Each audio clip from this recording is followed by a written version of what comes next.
What's going on? It's Justeeni here. Polytitans is back once again, still with some of the greatest players the world has ever seen.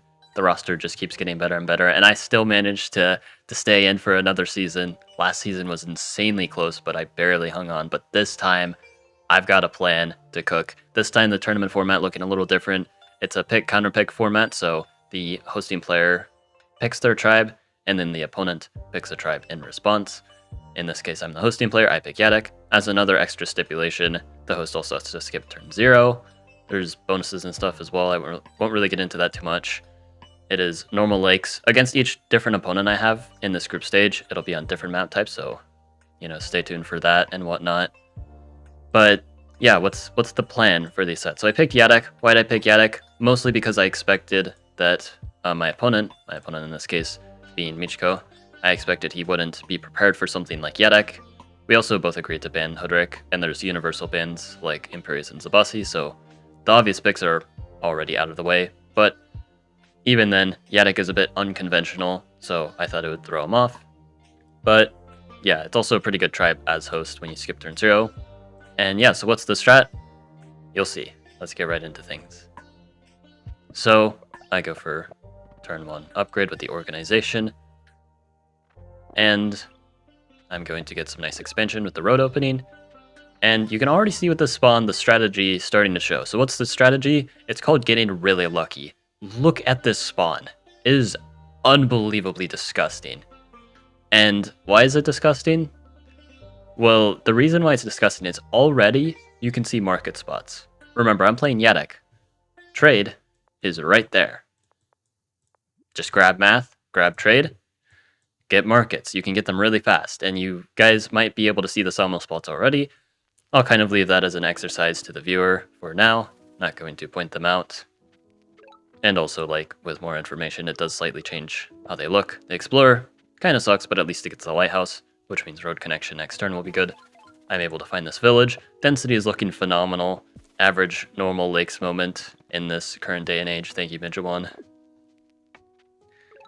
Now I meet the opponent, I can kick them off the village, just spamming warriors, and then getting hunting. No need to really do anything else. Getting all level 3s on turn 6. I had to skip turn 0, by the way, and this start is just amazing. I'm putting the warrior here because I can bridge to the village or ruin. It's a bit expensive, but it's an option. I go ahead and road here, bridge to the ruin, because I don't want to capture too many villages too fast. But I do want to get Grand Bazaar. That's why I'm roading to this village, but not to this village, because I only need 6 cities. The 7th one, not quite as necessary. I get a vet sword, which is actually pretty nice, because it pushes the warrior towards this village. I get an explorer, see what's going on. The opponent has math, very sensible. There's not really much you can do except for rush giants and or markets in this position, so it's a bit unfortunate that I also can rush math and or markets. And yeah. So I already have Grand Bazaar. Slap it down here, just get some extra stars. I'm trying to get that nice accelerated development. And I couldn't find anywhere else to put the Grand Bazaar. Like, yes, I can get a giant, but I'd rather get it via road connection and lumber hut than Grand Bazaar. Like, I don't need a monument here. I do some chops, setting up my market spots.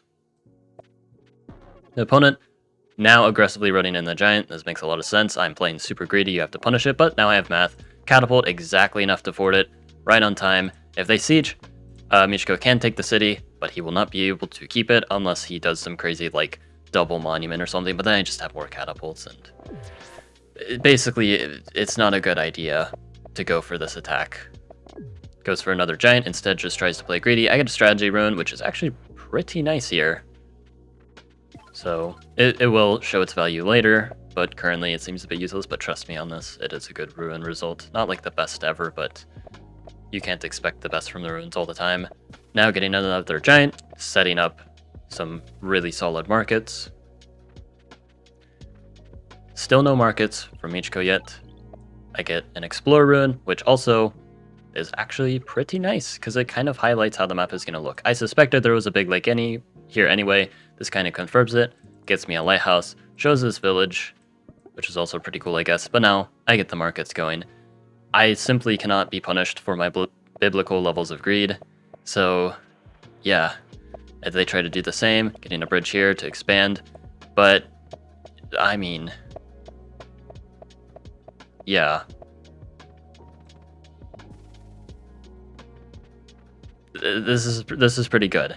And, you know, just to top it off, let's get a wall here, taking advantage of that strategy ruin already. They're not breaking through this, because if they send reinforcements, I just make catapults, and those catapults are really good when hiding behind a defender with a city wall. And yeah, there are still some things that happen in this game, but this is an already very clearly winning position for me as my markets get even better. Another city wall, because what is 5 stars going to do? Let's just protect my choke points, go for this village here with the bridge, grab another giant 64 star per turn on turn 14. Sorry, let's make that 66, 67. I swear I'm not doing that intentionally, guys. The comment section is just gonna do what it does, isn't it? Okay, now fishing, getting some ports. This is gonna help with a few things, so obviously I need water control over here, but fishing also has the benefit of getting me a giant here, which I planned, that's why I did all that there. And also, this body of water is actually pretty good, because if you look at the shorelines, it's like impossible to tell here, but there's actually water here, and I suspected there might be water on these tiles, like, maybe, and if there is, if my suspicions are correct, which, based on this, they are correct, because you can't have an ocean tile directly next to land like that. It would only be on the diagonals, like this water tile.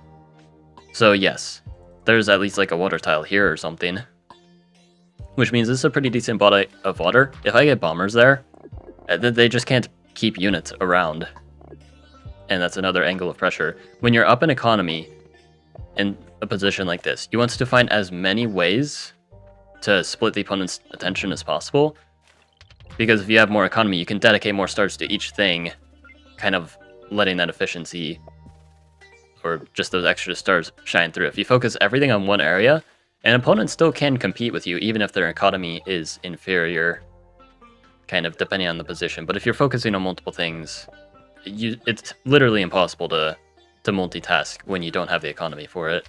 So you will always beat the opponent that way. I grabbed this village faster using the scout. More giants, 74 star per turn. It's only going up. And you can see Michko again trying to employ the opposite strategy, where he's trying to focus everything on one thing and entice me to do the same. He's sending all these giants, everything, towards the water to make the naval game just one big fight. And because he's significantly down in economy, if he just focuses on this, there's only so much I can focus on here. So if I try to invest all my stars, there's some serious diminishing returns. So this is a very smart strategy by the opponent. Just going all in on this, hoping for me to do the same. But again, as I've noted, I do, in fact, know what I'm doing. So I'm pressuring on land at the same time, forcing a response there. And in fact, I'm actually going to be very minimalist when focusing on the water. I grab navigation, get the starfish, because despite my insane economy, more stars certainly does not hurt. Capture the city. And again, I get like some catapults. I'm just focused on like making sure I don't lose any cities. But I don't really care about taking the entire body of water over. It's not going to help me that much. What really helps me is this eastern side of the map that Michko's neglected. And you will see very quickly, yes, Michko can start to attack because I've kind of let him do that, and he's making a ton of catapults on defense, but that's already forced a lot of stars, and I'm just going to continue to bombard him. I'm even stealing the starfish here. I get the upgrade here, workshop, and I grab a city wall, of course. Good luck breaking through my defender and my bombers. This is why I go for navigation. I don't have aquatism. I'm pretty sure I don't even have ramming. Yeah, the opponent does have aquatism, so like they should have the advantage, but yeah, they can't break through. So, cool. I don't need aquatism. I need riding and knights and stuff to break through in the east. Now, Michko, realizing this is a lost cause because I know how to play this, resigns. And now, because these group stage games are always 2 games, let's go on to the next game. Alright, so this time around, the opponent picks first when they're hosting, so they picked Illyrian, and I decided to counterpick with Quetzali. I was not expecting Illyrian, but from my experiences, I feel like Quetzali is a pretty nice counterpick. Other considerations are like Chinchi, Omaji, I guess Luxador to some extent, but I decided Quetzali. I feel good about the matchup, and I figured Michiko might not be as familiar with it. Quetzali is a pretty underrated tribe in my opinion, and yeah. So the opponent, you see they forget to skip turn 0. They did skip turn 1 though, everything was fine there. So no biggies there, and yeah, you're gonna see my super epic strategy incorporated once again. The second city, this is kind of like average Quetzali thing, so like my spawn doesn't look crazy, but you will see in a bit the power of just spawning better than the opponent and then not throwing the game is a pretty effective one. So I get the nice lighthouse. It's going to help me upgrade my capital later, but the explorer kind of hits a dead end after that point. I know where the opponent is at least. They're most certainly on this eastern side of the map. Where specifically, I don't know, but I'm going to be able to grab this village most likely and just make some more warriors for expansion. There's Michiko. I can go for riding, and I'm going to be able to fight for this village, no problem. If I let the opponent take this for even 1 turn, they make Polytars, they keep it. Now they can get this village. There's like a village somewhere over here that is able to be grabbed, so yeah. Want to make sure that doesn't happen. I get a vet sword just to make my life even easier. And the thing is, like, with Quetzali, they're such an aggressive tribe, and if the opponent has a slow start, you know, like if they're playing Illyrian, for example, then things can get very one-sided. The opponent's stepping on the village, and these road connections are just phenomenal for me. I grab the explorer, and you can, you can't quite see the opponent. I'll show their point of view. Why the spawn diff is so crazy.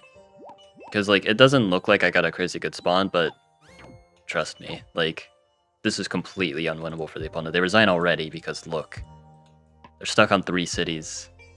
Like, they actually can't do anything here. So, yeah, using this magnificent strategy, hopefully I can try to apply it to my other games. But currently, 2-0, so I've got a chance of maybe making it to the bracket this time. I've gotten really close before, surely I can do it this time. But, anyway, hope you guys enjoyed.